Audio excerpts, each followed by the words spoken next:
به نام خداوند اندیشه ها. سلام و عرض ادب خدمت همه شما خوبان و همراهان خوب ملی و ملی اسپورت. خوش آمدید به یکی از دیگر برنامه های افتخار. طبق معمول باز هم من میلاد نجیب با جمع از همکاران خوبم در حضور شما قرار داریم. انشالله که تا پایان بیننده این برنامه باشد. رقابت های گلوبال لیزر رن که به میزبانی کشور نیپال برگزار شده بود، خوشبختانه ورزشکاران افغانستان هم در رقابت ها حضور پیدا کردند و توانستند که جایگاه نخست در میان چند کشور به دست بیارند. در همین مورد بیشتر صحبت میکنیم با قهرمانانی که توانستند در این رقابت ها حضور پیدا بکنند و افتخار آفرینی بکنند برای مردم افغانستان. هر یک خوشحال سروری، رامین احمدی و مهتاب الدین نیکزاد. مهمانان خیلی خوش آمدید. دوربین دو شبکه ملی افغانستان ملی و ملی اسپورت در خدمت شماست. جناب سروری، سلام خدمت شما و از طریق برنامه زیبای شما و تمام هموطنان عزیزم،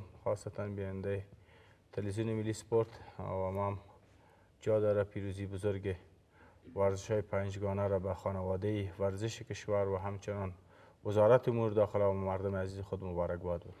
رامین احمدی هم هست اینجا. بسیار خوش آمدید رامین جان. خوش باشین. سلام عرض ادب دارم خدمت شما و همکاران عزیزتان و از طریق تلویزیون زیبای ملی به بینندگان عزیز تقدیم میکنم. جناب نیکزاد بسیار خوش آمدید.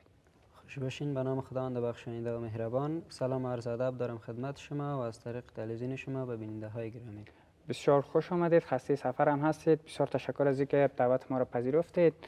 جناب سروری، در ابتدا بیایم روی رشته لیزر رند یک معلومات بتین به ما و بیننده ها، سپس میریم روی جزئیات رقابت ها صحبت میکنیم. فدراسیون ملی ورزش های پنجگانه که از نامش پدیداست 5 رشته ورزشی و المپیکی را در خود گنجانده که عبارت از دوش، نشانه زنی، اسب سواری، آببازی و شمشیر بازی می باشه که تقریبا یا حدود 7 سال 8 سال قبل این ورزش ما در افغانستان بنیانگذاری کردم و اولین کسی بودم که در این رشته مدال کسب کردم و افتخار آوردم برای کشورم که خوشبختانه مسابقات گلوبال لیزرلند یا دوش نشانزنی که در کشور نیپال برگزار شده بود، خودم با 2 تا از شاگرده عزیزم در این مسابقات اشتراک کردیم. توانستیم که در بخش ماستران خودم آیز مقام اول شوم، در بخش بزرگسالان رامین جان احمدی و در آیز مقام اول برنده مدال طلا شوم و همچنان در بخش جوانان هم مهتاب الدین نیکزاد توانست که مقام دوم بگیره. بسیار خوب.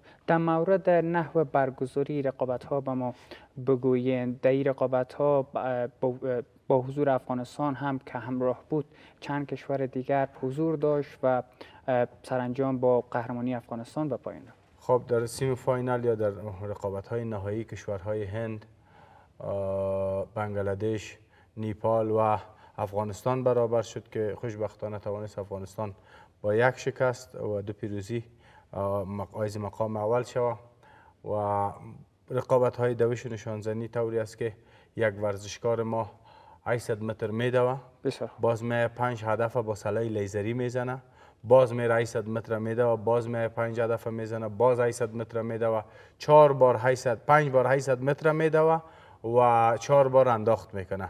در آخرین بار بازم فیته رقابت های اولی برشان گرفته میشه. هر کدام ورزشکار که رسید بازم فیته را میگیره. زمانی که فیته را گرفت و قهرمانی خود یعنی مدال طلای خود قطعی و 100% میسازن. بسیار خوب. مسابقه به گونه گروهی برگزار میشه، همزمان ورزشکارا این سبک انجام میده یا اینکه تکی انجام میده؟ نه، همزمان گروهی به مسابقات اعزام میشه. مثلا 2 نفر از افغانستان، 2 نفر از نیپال، 2 نفر از هندوستان، 2 نفر از بنگلادش در یک صف استاد میشه و بر هر کدامشان سلاح مشخص مانده شده در هدف مشخص. میرون اول 800 متر میدون، باز میان انداخت میکنن، باز میرن 800 متر میدون، باز میان انداخت میکنن. سلاح لیزری و تارگت لیزری زمانی است که اگر من مثلا خودم 5 هدف در 5 ثانیه زدم، بسیار، ولی اگر کسی زدن نتونه باید 50 ثانیه میج استاد باشه. بسیار. تو کسایی هم از در 10 ثانیه میزنه، در 20 ثانیه میزنه، ولی خوبیش است که کسی نشانزنیش خوبتر باشه زود میزنه و میره مسیر دوش خود ادامه میده. کسایی که نشانزنیش خوب نباشه در امتیاز نشانزنی حساب نمیشه، ولی 50 ثانیه زمان میبره. 50 ثانیه زمان را که تو اینجا استاد شی، ما وقت رسیدیم یک دور 800 متر دویدیم، دوباره در بغل استاد شدیم، نشان میزنیم، تو نو نشانت خلاص میشه. بله، یعنی تا 50 ثانیه یک ورزشکار وقت داره که نشانه بزنه. بعد از 50 ثانیه چراغ برش سرخ میشه و خاموش میشه. دیگه حق انداخت نداره، باید بره و دوش بکنه. باز ورزشکاری که نشانزنیش بسیار خوب باشه، در 5 ثانیه، در 10 ثانیه، در 20 ثانیه میتونه بزنه و به دوش خود ادامه بده. بسیار خوب. رامین احمدی در مورد سطح برگزاری رقابت ها به ما میگه. سطح برگزاری این رقابت ها از دید خودت که من حیث یک ورزشکار به نمایندگی از افغانستان در این پیکارها حضور پیدا کرده بودی، چگونه بود؟ خب از نام مسابقات ویدا است که گلوبال لیزرن، مسابقات جهانی بوده که ثبت فدراسیون جهانی، البته مسابقات گرفته بودن فدراسیون نیپال که سطح مسابقات خیلی بالا بود و ما توانستیم کشور نیپال که میزبانی مسابقات بود اونا را شکست بدیم و مدال طلا را بگیریم. بسیار خوب. و به خاطر بی رقابت ها از چه زمانی با آمادگی گرفته بودین تا اینکه اعزام شدین به کشور نیپال و توانستین که به عنوان قهرمانی دور از رقابت ها را به سود افغانستان رقم بزنید؟ خب جا داره که قلبا از استاد مهربان ما سپاسگزاری بکنیم، الحاج مستر سپورت خوشحال سروری که همیشه وقت ما را حمایت کردن، رویه دادن. با مدت 3 ماه میشد که ما تمرینات منظم داشتیم، با آمادگی خاص به این مسابقات گرفته بودیم که تونستیم نتیجه خوب بگیریم. بسیار خوب. و مهتاب الدین نیکزاد هم هست. خودت سطح برگزاری مسابقات را چگونه ارزیابی کردی؟ در چه سطحی برگزار شده بود و طبق گفته های استاد تنها شکستی که شما متقبل شدین در رقابت ها در برابر کدام کشور بود؟ مسابقات گلوبال لیزرن بود. سطح مسابقات خیلی بالا بود و با کشورهایی که ما رقابت داشتیم بنگلادش، نیپال و هندوستان که هندوستان در تیم جوانان قسمی خودم اشتراک کرده بودم توانست مقام اول بگیره و ما با شکست دادن کشور بنگلادش و نیپال توانست مقام دوم بگیرم. بسیار خوب. استاد در مورد این هم بر ما بگوین که در چند ردی سینی این رقابت ها پیگیری شد و ضعف در کجا بود که ما در برابر کشور هند تن به شکست دادیم؟ خب مسابقات در ردای سینی مختلف از نوجوانان، جوانان، بزرگسالان و ماستران که در بخش ماستران خودم اشتراک کردم مسابقات بود. ما البته شکست در بخش ورزش پنجگانه ای را بر مردم افغانستان و خاصتا به علاقه‌مندان ورزش پنجگانه میگم که ورزشکارای افغانستان شکست ناپذیر است، اما متاسفانه ما یک کم ناوقت اقدام کردیم با یک موسلای لیزری که ما با دست ما آشنایی داریم باش، تارگت و همو جایی که ما باش آشنایی داریم بلدیت داریم، او سلا را ما نتونستیم با خود انتقال بدیم. سلایی که ما قدش تمرین کردیم در اوجه او زمان مهتاب الدین جان در سرعت دوشش به اندازه تیز است، به اندازه تیز است که نیپال و بنگلادش چشمایشان بیخی مانده بود، وقتی که 50 ثانیه هم استارت میشد بازم میدوید گیرشان میکرد. یعنی نفر شاید برات بگم که یک 100 متر به خط پایانی میماند که مهتاب الدین نو نشانش 50 ثانیهش پوره میشد، سلایش خراب بود، به هدف نمیخورد که حرکت میکرد در 100 متری گیرش میکرد. یعنی تو فکر کو 700 متر ایده چقدر سرعت میدویده که در 100 متری که به خط پایانی میرسیده ای دوباره به اوجه پشترش چی میکرد؟ این ورزشکار نیپال و بنگلادش و هندوستان گیر میکرد. به اندک بسیار تفاوت کم توانست که مقام اول در بخش جوانان بگیره و او نقطه ضعف ماده‌ای بود که ما سلایی که ما قدش تمرین کرده بودیم او رو چنج کرده بودن. بسیار خوب. و گفتین که سلایی که شما در افغانستان به او تمرین میکردین بر شما اجازه دادن نشد که او را انتقال بدین، مشکل در چی بود؟ خوشبختانه ما بازم تشکری میکنم از هیئت رهبری قماندانی امور تعلیم تربیه وزارت داخله، ریاست پلیس سرحدی افغانستان، اونا مکتوب بر ما دادن، اجازه حمل سلاح را در طیاره به ما دادن، ولی ما تیکت ها را قبلا بوک کرده بود فدراسیون جهانی ورزش‌های پنجگانه بر ما روان کرده بود، حمایت مالی از طرف فدراسیون جهانی شده بودیم و در او ذکر نکرده بودن که اینا سلاح خودم میگیرن. وقتی رفتیم با همون شرکت هوایی اونا گفتن که قبل از اینکه تیکت بوک میکردین باید در تیکت درس میکردین. بسیار خوب. و به مو دلیل نتونستن سلاح را انتقال بدین. بسیار خوب. در مورد امتیازگیری، نحو امتیازگیری ای بازی هم میشه به ما و بیننده استاد کمی معلومات بدین. یک نشانه زنی که میکنه ورزشکار همون تارگت وقتی آماج قرار میده چند امتیاز کسب میکنه؟ تا هدف در نشانزنی در ورزش پنجگانه خود نشان زدن در مسابقاتش امتیاز نداره.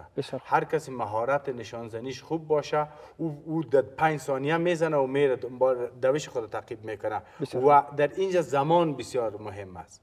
یعنی 3 کیلومتر با 5 هدف یا 4 هدف در چند ثانیه زده که خوشبختانه در اوجا ذکر است که رامین جان احمدی توانسته که در 3 دقیقه و 59 ثانیه ریکارد بانه در اوجا که تا حال ورزشکارای نیپال، بنگلادش و هندوستان این ریکارد تا حال شکستن نتونسته که میتونین اسنادش در اینجا هست، همون ریکاردش هم نوشته است. ولی مهتاب الدین توانست که در 8 دقیقه 8 دقیقه و چقدر؟ 8 دقیقه و 49 ثانیه. 8 دقیقه و 49 ثانیه توانست که مقام دوم بگیره. بسیار خوب. یعنی همه چیز بستگی به سرعت یک ورزشکار داره. سرعت یک ورزشکار. و سرعت مشخص میکنه جایگاه یک ورزشکار. سرعت و تمرکز ذهنی با خاطر هدف زدن. بسیار. اگر هدف هر چقدر مکس بکنی نخوره هدفت به تارگت یا به هدف، اما قدر منتظر میمونی تا که دوشت شروع بکنی. هر چقدر زودتر هدف بزنی وقت اجازه داری که دوش بکنی. در غیر صورت تا که هدف نمیتونی بزنی باید اونجا استارت شوی تا 50 ثانیه پوره شوه و تارگت اجازه دوش به تو بده. بسیار خوب. احمدی صاحب در مورد سطح برگزاری پرسیدم، در مورد ای که از این سفر چه تجربه تازه ای را کسب کردی خودت به حیث یک بازیکنی که در بخش لیزر رن فعالیت داری هم میشه به ما بگویی؟ خب من 4 بار میشه که در این مسابقات اشتراک میکنم. بسیار. و 2 بار میشه که ما مقام اول گرفتیم و آخرین بار که ما مسابقات لیزر رن انجام دادم سال 2021 بود، در کشور مصر بود. تجربه‌ای که از اون مسابقات و از مسابقات هند کسب کرده بودم امی باعث شد که من در این دور مقام اول کسب کنم که خیلی برام مهم بود و بالای مسابقات بعدی هم خیلی تاثیر داره که انشالله الرحمن ایره وعده میتونم که از این بعد انشالله که در اون مسابقاتی که من اشتراک کنم کسی از پیش من مقام اولی را نگیره. بسیار خوب، انشالله که اتفاق رخ بده و فکر کنم بار 4م شما بود که به مسابقات بیرون مرزی بله رقابت‌های بیرون مرزی حضور پیدا می‌کنیم. بدون شک از تجربه خوبی هم برخوردار هستیم. مهتاب الدین نیکزاد هم در مورد تفاوت‌های بازی برای ما میگه. چه تفاوت‌های داخل افغانستان با این رقابت‌ها داشت؟ در زمین، در اسلحه، در بخش نشانزنی چه تفاوت‌های تازه‌ای را پیدا کردید این بازی‌ها؟ تفاوت‌ها خب مثلا وقتی که به کشور خارجی میرین معمولاً آب و هوا، بله، زمین، امو وسایلی که برای ما فراهم میشه کلش فرق می داشته باشه. بسیار. و من بسیار یک تجربه خوب کسب کردم از این مسابقات و انشالله که به دفعه بعدی آمادگی خاص میگیرم به خاطر مسابقات، چون این دفعه یک تجربه خوب شد برم. بله، و این تجربه خوب و تجربه ارزشمند چقدر با ورزشکارایی که درون افغانستان هست، کسایی که با شما تمرین میکنند، این تجربه شریک میکنین؟ تجربه را که ما در بیرون یا در مسابقات بیرون مرزی تجربه میکنیم، وقتی که ورزشکارا که پیش ما تمرین میکنه در فدراسیون ورزش پنجگانه ما این تجربه با اونا شریک میسازیم تا اونا هم آمادگی خاص و امتحان خود داشته باشند. بله بدون شک، چون او بازی ها با معیارهای جهانی، معیارهای آسیایی برگزار میشه، سطحش هم بسیار بلند است و نیاز دیده میشه تا ورزشکارایی که تازه به جمع شما میپیونده از این مورد باید اطلاع حاصل بکنن. جناب سروری، در مورد مصارف سفر میشه به ما بگوین چقدر اداره ورزش، مسئولان مربوطه که شما زیر چتر بخش ورزش وزارت امور داخله فعالیت دارین شما را همکاری کرده این بخش؟ البته ما یک نظامی هستم، عادت ندارم هیچ وقت در هیچ جای شکایت بکنم، آه ناله بکنم، چون به مرد زیبنده نیست. بله. مردم افغانستان، اداره ورزش افغانستان و از هیئت رهبری وزارت امور داخله قلباً سپاسگزار هستیم که حمایت معنوی کرد ورزشکارای فدراسیون ورزش‌های پنجگانه و پلیس که در این رقابت‌ها اشتراک بکنه. هدف از ما این بود که ما یک دفعه سر را با سر همسایه خود بجنگانیم. بله. سر با همین کسا بجنگانیم که پیشانی ککر ما را مادر پخته تربیه کرده یا از اونا را. بله. که خوشبختانه همون شعر اسم اگر ندانی غیرت افغانی هم حال که به میدان میدانی میایی میدانی هم. ما به مردم افغانستان و به عظمتشان، چون 80% افغانستان کوه هست و این مردم با خاصیت کوه کلان شده، اینا شکست ناپذیر هستند، وگرنه یک روز مصرف تیم هند و نیپال برابر است با یک ماه مصرف تیم ورزش پنجگانه افغانستان. بله. یک روز اونا برابر به یک ماه هست و باز هم ما میریم، اونایی که با آب و هوا عادت دارن، اونایی که در میدان خود تمرینات دارن، اونایی که میزبانی میکنن و ما میریم اونجا شکست برشان میتیم. او هم افغانایی که اصلا برشان بگم که اوجا اصلا یک انسانیت برشان ارزش نداره برای افغان بودن. ما میریم اونجا شکست میتیمشان و از آبرو، عزت و از نام نشان اسلامی و افغانی خود خوبتر نمایندگی میکنیم. این وظیفه هر ورزشکار است. این کار ما کردیم. اگر کسی ما را حمایت مالی میکنه نمیکنه، ما این خاطر وطن خود، خاطر مردم خود، خاطر خاک خود، خاطر نام کشور خود کردیم. هر افغانستان مثل مادرم است و ما هر رقم عزت را که تو در خانیت برای مادرت میخوایی، ما ورزشکارا برای وطن خود میخواییم. ما او افتخار که او مدال که در گردن ما مندازه، او وقت سرود ملی نواخته میشه و دست بالا میکنیم، اشک از چشمای ما جاری میشه، به خاطر خوشحال ساختن مادر وطن است. مادر وطن مادر است و این خاک سر ما حق داره. از آبش، از هوایش، از نامش، از نشانش استفاده میکنیم و وقتی که مدال به گردن ما مندازیم مثل این میباشه که ما مدال عزت به گردن پدرای خود، به گردن بزرگای خود، شمله اونا را بلند کردیم، سر اونا را بلند کردیم، خوب نمایندگی کردیم و عزت چادر مادر وطن خود بجا کردیم و دوباره به وطن خود برگشتیم. این برای ما بهترین حمایت است، بهترین افتخار است و از این که توانستیم یک افغان خوب باشیم، یک افغان افتخار آفرین باشیم، یک افغان باشیم که مردم الگو ما را قرار بده، از الله خود سپاسگزار هستیم.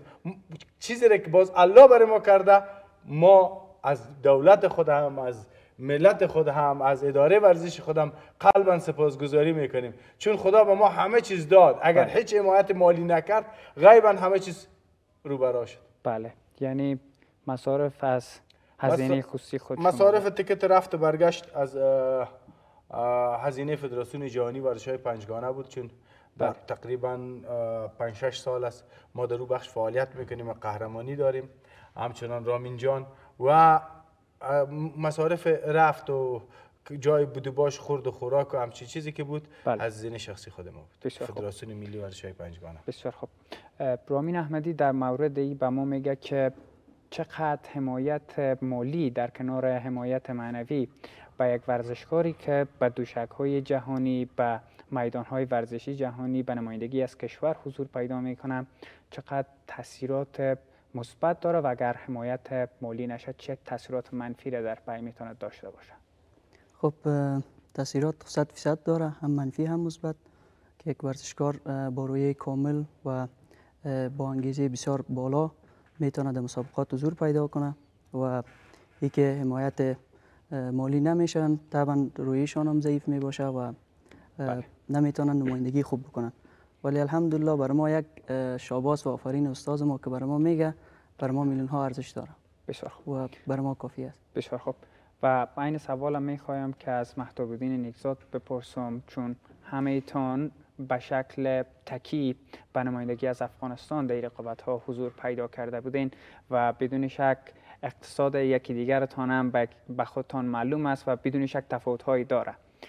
چقدر حمایت مالی روی روحیه شما تاثیرات مثبت میتونه به جا داشته باشه؟ معمولا حمایت مالی که است تاثیرات مثبت و منفی خود داره. چون قسمی که استاد ما گفت، تیم کشورهای خارجی یعنی از نگاه حمایت مالی زیاد پیش رفته بودن، چون تیمشان زیاد حمایت میشدن و حمایت مالی بالای ورزشکار 100% تاثیر خود داره، چون ورزشکاری که انرژی مصرف میکنه، ورزش میکنه، باید اما انرژی را که مصرف میکنه باید پس دوباره تامین کرده بتانه. بسیار. و الحمدلله ما با امی حمایت مالی هم که نداشتیم و تشکری خاص از استاد خود میکنیم، چون ما را در هر بخش ما را حمایت کردن، حمایت معنوی و مالی همی بر ما بسنده بود و کافی بود. بسیار خوب، انشالله که روز شما در کناری که حمایت معنوی اداره ورزشی افغانستان را کسب کردین، حمایت مالیش هم کسب بکنین و بدون شک بود مالیات هم خیلی تاثیر داره روی ورزشکارا، روی نتایجی که کسب میکنن.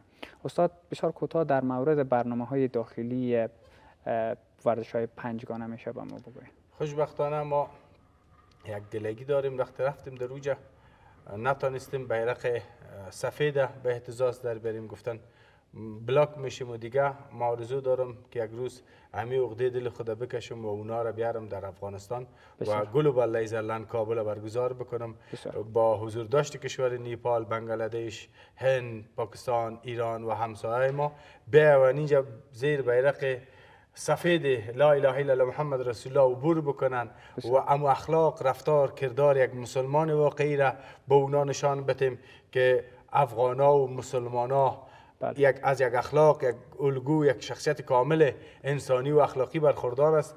اینمی آرزو در دلم مانده که یک بار به اونام نشان بدم بیاین در افغانستان، در وطن خودم و من مسابقات نشانزنی را برشان میزبانی بکنم. همونطور که مردم افغانستان به مهمان نوازی مشهور هستند، شهرت مهمان نوازی اسلامی را برشان به انگیزه بگیرم که سالها به نوازهای خود قصه بکنن که افغان‌های تو یک شجاع مردم، تو یک مهربان مردم، تو یک دلیر مردم، تو یک انسان مردم، تو یک با اخلاق مردم و یک بیرق پاک و یک بیرق با شخصیت و یک بیرقی است که از بنیاد انسانیت و اسلامیت و معلمیت و راهنما و الگو گرفته شده. کسی که الگوی بشریت است، این از تاریخ از او برچینده شده و این را برشان نشان بدم. با امید امروز روز هستم، در تلاش ازی هستم که مقامات امارت اسلامی افغانستان با ما هم فکر شوند تا برگزاری یک بار میزبانی یا برگزاری مسابقات جهانی را در افغانستان داشته باشیم. بله، انشالله که شما هم به آرزویتان برسین و به جای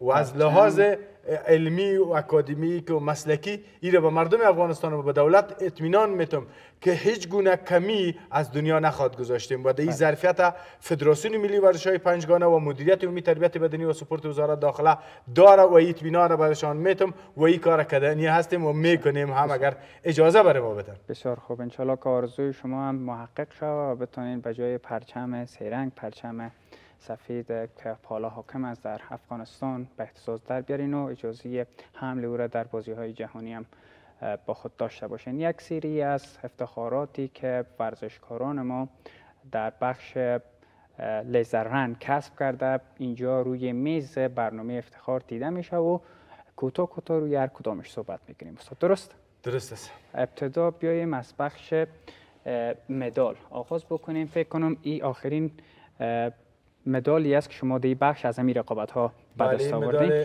ابتدا روی از این استاد یک معلومات بتین که از چه جایگاهی بر خودتان؟ شما همونطور که میفهمین یکی مدال های بازی های جهانی است، یکی بازی های المپیکی. گرفتن مدال بازی های المپیکی در بخش ماسترها کار آسان نیست که خوشبختانه این بار توانستم در بخش ماستران مدال طلا را بگیریم. بسیار خوب. و این هم فکر کنم از رامین جان است. بله، این مدال رامین جان خودش روی صحبت بکنم استاد. رامین جان، من حیث یک بازیکنی که به این رقابت ها حضور پیدا کرده بودی، از چه اهمیت و ارزش این مدال به خودت قرار داره؟ برای ما ارزش بسیار خاص داره، به خاطر از اینکه یک ورزشکار مدت 3 ماه با لب تشنه و شکم گشنه آمادگی میگیره برای مسابقات و مدال کسب میکنه و امو زحمات و تلاشش و امو ثانیه که مدال خود میگیره همه خستگیاش رفع میشه. واقعیت که خیلی خوش هستم که افتخار خوبی به خاطر مردم خود و کشور خود کسب کردم. و مدال سوم مدال نقره است دیگه. روی ازی مهتاب‌الدین نیکزاد، چون مدال نقره مربوط نیکزاد صاحب میشه، صحبت میکنه که از چه جایگاهی برش برخوردار است و چه جایگاه معنوی را برای خودش در کریر ورزشیش داره.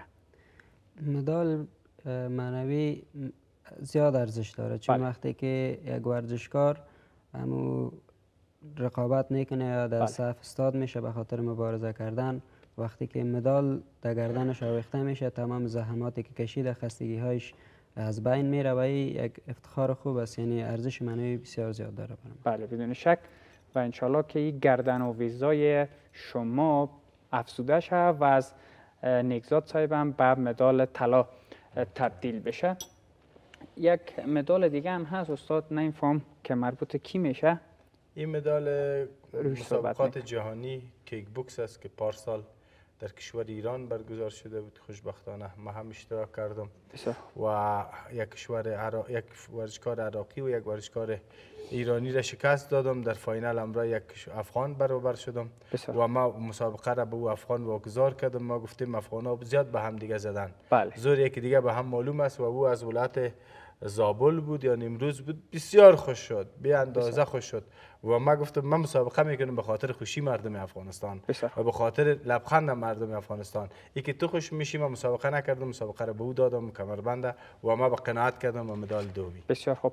و روی او تحفه هایی که برای شما به اهدا شده، بسیار معذرت میخوایم نگذات صاحب صحبت بکنیم و فکر کنم این امو ثانیه‌گردش هم در این ثبت شده که در چه زمانی او مسافه را پیموده. این در مسابقات مصر است، از مسابقات مصر گرفتم. خوشبختانه در مسابقات جهانی مصر بود. این هم یک شاس اونویی که در روی میز قرار داره در بخش دوش و نشانزنی. این از کشور ایران گرفتیم. بسیار خوب. و یک قسم مدال‌های خودت خاص است. من میگیرم نگذات صاحب شما بفرمایید. یک قسم مدال‌های شما خاص است، دلیلش چی است؟ تفاوت داره با دیگه رشته‌های ورزشی؟ خب ورزش‌های پنجگانه به واقعیتش یک ورزش خاص است. یک ورزشی است یک انسان یک رشته را نمیتونه انجام بده.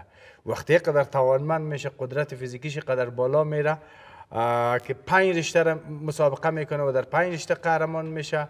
باید چیزش خاص باشه، الگویش خاص باشه، رفتارش خاص باشه، گفتارش خاص باشه، کاراکتر خاصی داشته باشه. بسیار خوب. و روی از این مدال هم صحبت می‌کنیم. این هم سال قبل ما در مسابقات اجیپت در بخش کشور مصر است. مصر است. شمشیربازی، آببازی، اسب‌سواری، نشانزنی و دوش بود که توانستیم مقام اول بگیریم. بسیار خوب. در اونجا جایگاه چندم گرفتید؟ اوله. بسیار خوب. این دیگه در 5 بخش ما این مسابقه را سپری کردین و حائز این مقام شدین. باش که خدای نخواست است پیش من نفته کدام مصیب نبینه، چون به خاطر عظمی مدال و تحسین نامه شما خیلی اینجا ماندگی شده. به این خاطر بسیار خوش دارم. در مسابقات جهانی لیزرلند در فلسطین برگزار شده بود که وقت کشور فلسطین، در کشور فلسطین خوشبختانه در اوجم توانستم مقام اول بگیرم و یک خاطر بسیار جالب از فلسطین دارم و حال بسیار یک درد داره دلم.